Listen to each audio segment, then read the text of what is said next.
नमस्कार विद्यार्थी मित्रांनो, मला आशा आहे की आपण सर्वांनी आपला ABC ID हा तयार केलेलाच असेल. पण आपल्या सर्वांच्या मनामध्ये शंका असेल की हा जो ABC ID माझा तयार झालेला आहे, तो माझ्या युनिव्हर्सिटीला म्हणजे तुमची सध्याची जी युनिव्हर्सिटी आहे डी.बा.टू लोणेरे याला कनेक्टेड आहे की नाही हे मी कसं जाणणार? त्यासाठी एक छोटासा माहितीसाठी व्हिडिओ तयार करत आहोत. सर्वांनी व्हिडिओ बघून घ्या आणि या व्हिडिओमध्ये ज्या स्टेप दिले ते फॉलो करून तुमची युनिव्हर्सिटी तुमच्या अपार आयडीशी कनेक्ट करून घ्या. तर त्यासाठी पहिल्यांदा आपल्याला जायचं आहे गुगल सर्चला.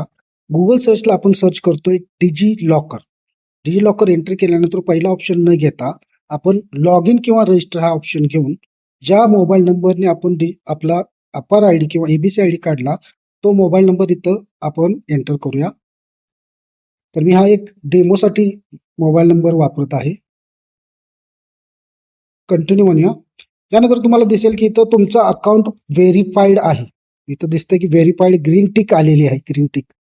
तर व्हेरीफाईड अकाउंट असेल तर इथं तुम्ही क्लिक करा. व्हेरीफाईड असेल नसेल तर क्रिएट न्यू अकाउंटवर तुम्ही करू शकता. पण क्रिएट न्यू अकाउंट कोणासाठी? ज्यांचा ABC आयडी तयार नाही त्यांच्यासाठी. पण तुमचा ABC आयडी ऑलरेडी तयार आहे, त्यामुळं तुम्ही व्हेरीफाईड अकाउंटवर क्लिक करून तुमच्या ABC आयडीसाठी पुढे जाऊ शकता. तुम्ही जो पिन तयार ABC आयडी तयार करताना जो पिन टाकला होता तो पिन टाकून घ्या. व्हेरीफाय म्हणा. आता इथं तुम्हाला तुमच्या समोर अपार आयडी तुमचा आलाच असेल ABC आयडी. तो बघितलं तुम्हाला इथं येतो आणि इथं तुम्ही जर बघितलं तर तुमचा ABC आयडी किंवा अपार आयडी हा इथं दिसतोय. पण आपल्याला काय करायचं? आपल्याला बघायचं आहे की आपली युनिव्हर्सिटी कनेक्ट आहे की नाही. त्यासाठी मी तुम्हाला सांगतोय ते सर्च डॉक्युमेंट नावाचं ऑप्शन आहे. ते सर्च डॉक्युमेंटमध्ये जावा. सर्च डॉक्युमेंटमध्ये गेल्यानंतर तुम्हाला कुठे ABC आयडी दिसणार नाही.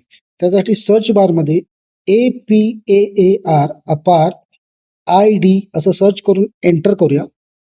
पहिलाच ऑप्शन आला असेल बघा, academic bank of credits Delhi, त्याच्यावर क्लिक करूया. हा ऍक्च्युली ऑप्शन आहे तो तुमचा अपार आयडी एडिट करण्यासाठी आहे. त्यासाठी अपार आयडी या ऑप्शनवर आपण क्लिक करूया. अपार आयडी ओपन केल्यानंतर तुम्हाला तुमचे डिटेल्स दिसतील. पहिल्यांदा तुमचं नाव सगळं व्यवस्थित आहे का बघून घ्या. कुठं स्पेलिंग मिस्टेक वगैरे आहे का बघा. तुमची जन्मतारीख बघा. तुमचा जेंडर मेल फिमेल तो आधारनुसार आपोआप येतोच तिथं. आता तुम्हाला शंका असेल आयडेंटिटी व्हॅल्यूमध्ये काय टाकायचं. आयडेंटिटी व्हॅल्यूमध्ये तुम्ही तुमचा अपार आयडी टाकू शकता. यासाठी मी काय करतोय, मी परत माघारी जातोय इश्यूड डॉक्युमेंट्सकडे आणि मी परत एकदा अपार आयडी ओपन करतोय. माझा अपार आयडी मी कॉपी करून घेतो इथं, Ctrl+C कॉपी. परत सर्च डॉक्युमेंट APAR ID अपार ID enter academic bank of credit, परत तोच ऑप्शन आणि इथं माझा मी अपार आयडी जो आहे तो पेस्ट करतो. ओके.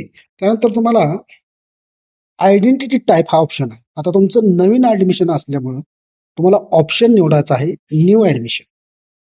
ओके. आणि न्यू ऍडमिशन आणि ह्या वर्षीच ऍडमिशन असल्यामुळं ऍडमिशन इयर तुमचं 2025 तुम्हाला निवडायचं आहे. या वर्षीच तुम्ही ऍडमिट झाला आता नवीन कॉलेजमध्ये. ओके.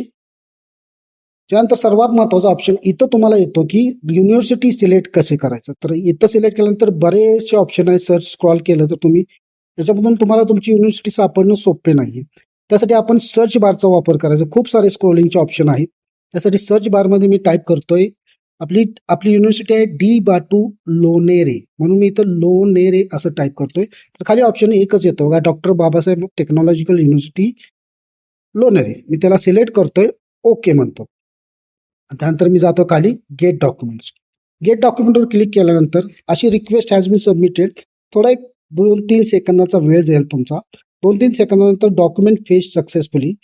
आणि ज्यावेळेस तुम्ही अपार आयडीवर क्लिक कराल परत एकदा जर तुम्ही अपार आयडीवर गेला तर तुमचा जो अपार आयडी आहे, आता बघा फोटो सुद्धा चेंज झाला. अगोदरचा फोटो छोटा होता, आता लहानपणीचा होता. आता हा फोटो आहे, हा फोटो सुद्धा चेंज झाल्यानं तुमचा अपार आयडी अपडेट झालेला आहे. तुम्ही हा सेव्ह करून ठेवू शकता. भविष्यात कसलेही कोणत्याही अडचणी येणार नाहीत तुम्हाला. आणि अशा पद्धतीनं जर ज्यांनी कोणी अपार आयडी काढला आहे पण त्यांना माहीत नाहीये की त्यांचा अपार आयडी युनिव्हर्सिटीशी कनेक्ट आहे की नाही, त्यांनी एकदा खात्री करून घ्यावी, जेणेकरून भविष्यात तुमचं कोणतंही नुकसान होणार नाही. लॉग आउट करतो. धन्यवाद.